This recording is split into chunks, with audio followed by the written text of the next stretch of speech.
جناب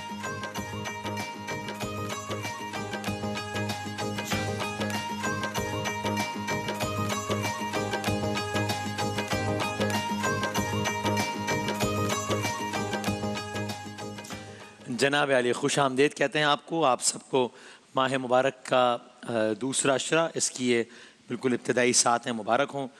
روز جمعہ کی بہت بہت مبارکباد۔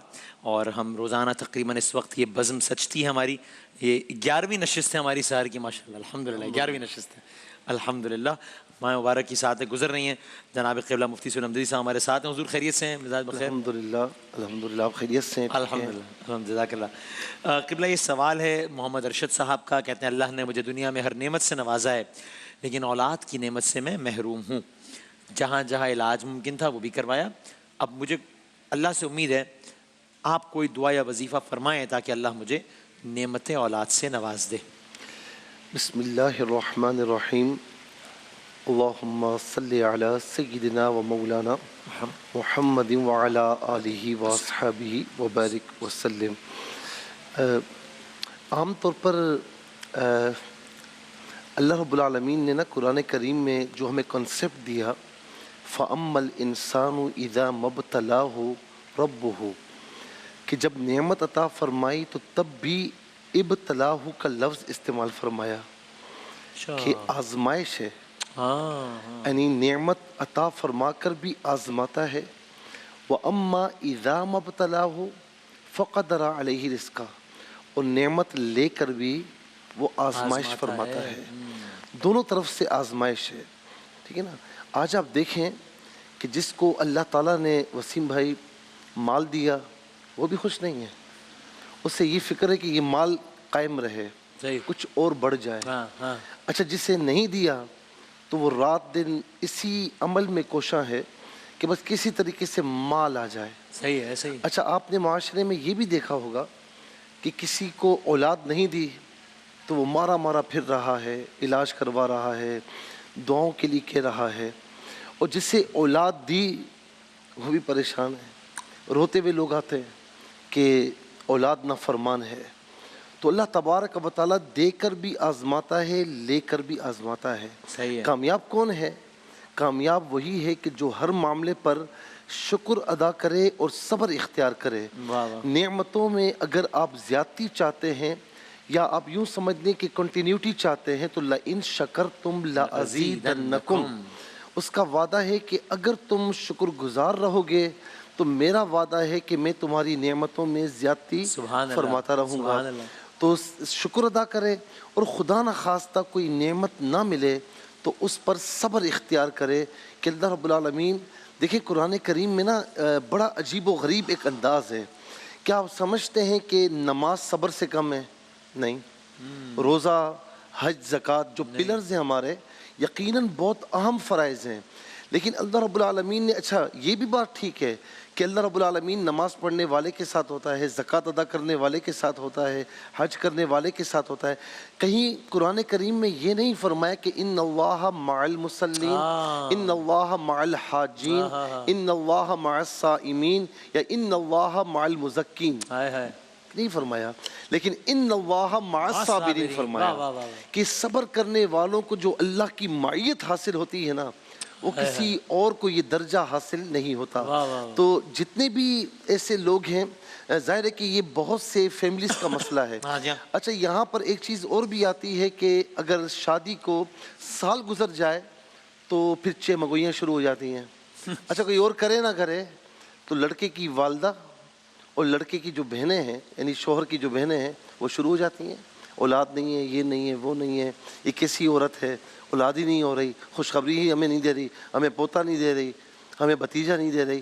اس طریقے سے باتیں کر کے اس عورت کو، لڑکی کو مزید ڈی مورلائز کرتے ہیں۔ ایسا بالکل بھی نہ کریں۔ تصور کریں کہ آپ کی بیٹی کسی کے گھر پر ہے اور اس کے ساتھ یہ معاملہ ہے تو آپ کیا کریں گے؟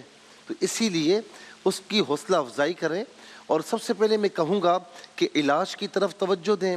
اور یہ بھائی کہہ رہے ہیں ارشد صاحب کہ علاج جہاں جہاں ممکن تھا میں نے کروایا ہے، تو اب اگر علاج کروایا اور اس کے باوجود بھی کوئی سبب نہیں بن رہا تو پھر آئیے میں آپ کو وہ وظیفہ دیتا ہوں جو میری اور آپ کی زبان کا نہیں، آج کل کے کسی مولانا صاحب کی، مفتی صاحب کی زبان کا نہیں ہے، یہ اللہ کے نبی زکریا علیہ السلام کی زبان اقدس سے نکلے ہوئے کلمات ہیں۔ اچھا میں کہوں کہ زکریا علیہ السلام کی اس وقت عمر پتہ کتنی تھی؟ ایج 120 سال، 120 ایئرز۔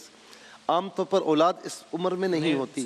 اچھا آپ کی جو زوجہ محترمہ تھی وہ بانجھ تھی، اولاد کا کوئی تصور نہیں، بانجھ ٹھیک ہے نا، اولاد ہونا ممکن نہیں تھا، اور ایج تھی 80 ایئرز، 80 سال کی ایج تھی۔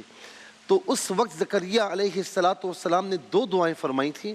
ایک تو حضرت مریم رضی اللہ تعالیٰ عنہ جو آپ کی بھانجی ہیں، تیسرے پارے میں سورہ آل عمران کی آیت نمبر 38 میں جب محراب مریم میں بے موسم کے پھل دیکھے تو کہا کہ یا مریم ان لکی ھذا، یہ کہاں سے؟ قالت ہوا من عند اللہ، یہ اللہ کی طرف سے ہے۔ تو پھر آیت نمبر 37 میں یہ واقعہ ہے۔ آیت نمبر 38 میں زکریا علیہ السلام اس محراب پر کھڑے ہوئے اور عرض کی کہ ربی حبلی من لدنک ذریۃ طیبہ انک السمیع الدعاء، اے میرے رب تو مجھے اپنی طرف سے پاک صاف ستھری اولاد عطا فرما، بے شک تو دعاؤں کو سننے والا ہے۔ تو اگلی آیت مجدہ دے رہی ہے کہ آپ کو یحییٰ علیہ السلام کی خوشخبری، اور یہ آیت کریمہ سورہ انبیاء آیت نمبر 89 یہ خاص طور پر اولاد کے لیے بھی ہے اور بالخصوص اولاد نرینہ کے لیے۔ میں تو یہ ریکمنڈ کروں گا کہ بچی ہو تو زیادہ خوشیاں منائیں کہ اللہ رب العالمین نے آپ کو رحمت دی، لیکن بہرحال بہت سے لوگوں کی خواہش ہوتی ہے کہ اولاد نرینہ ہو۔ تو یہ آیت کریمہ میں پڑھ رہا ہوں، اس سے سب سماعت فرمائیں۔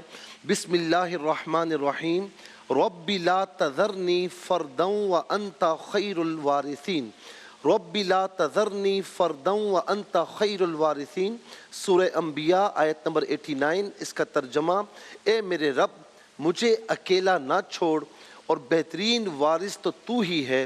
یہ آیت کریمہ فجر، عصر اور عشاء کے بعد 11 مرتبہ پڑھیں، آپ بھی پڑھیں، آپ کی وائف بھی پڑھیں، جن کا بھی یہ مسئلہ ہو، جن کپلز کا، تو دونوں یہ پڑھیں، اور پڑھنے کے بعد اللہ تعالیٰ کی بارگاہ میں کچھ لمحات کے لیے نا دعا کریں کہ مولا سارے راستے بند ہیں، سارے راستے مسدود ہو چکے ہیں، کوئی راستہ نظر نہیں آ رہا، مشکل آن پڑی ہے مولا، اب تو ہی عطا فرمانے والا ہے، تو ہر شے پر قادر ہے، ہمیں اولاد صالحہ نصیب فرما۔ اولاد کی جب بھی دعا کریں تو یہ کہیں اولاد صالحہ نصیب فرما، تو انشاءاللہ اللہ رب العالمین اولاد صالحہ آپ کو عطا فرمائے گا۔ اور دوسرا یہ کہ وارث، یہ اللہ تعالیٰ کا صفاتی نام ہے، وارث کا معنی وارث ہی ہے، تو یا وارث یہ کثرت سے پڑھیں کہ اے وارث عطا فرمانے والے تو ہی ہمیں وارث عطا فرما، تو انشاءاللہ علاج بھی چلتا رہے گا، یہ روحانی علاج بھی ہے۔ زکریا علیہ السلام اللہ کے نبی کی انتہائی آہوزادی کے ساتھ دعا بھی ہے، ان کے وسیلے سے انشاءاللہ اللہ رب العالمین سب کو اولاد صالحہ نصیب فرمائے گا۔ انشاءاللہ جزاک اللہ، بہت نوازش، بہت شکریہ مفتی سہیل احمدی صاحب، بہت شکریہ۔ ایک وقفہ لیتے ہیں اور اس کے بعد ہمارے نعتیہ مقابلے کا سیگمنٹ ہوگا انشاءاللہ۔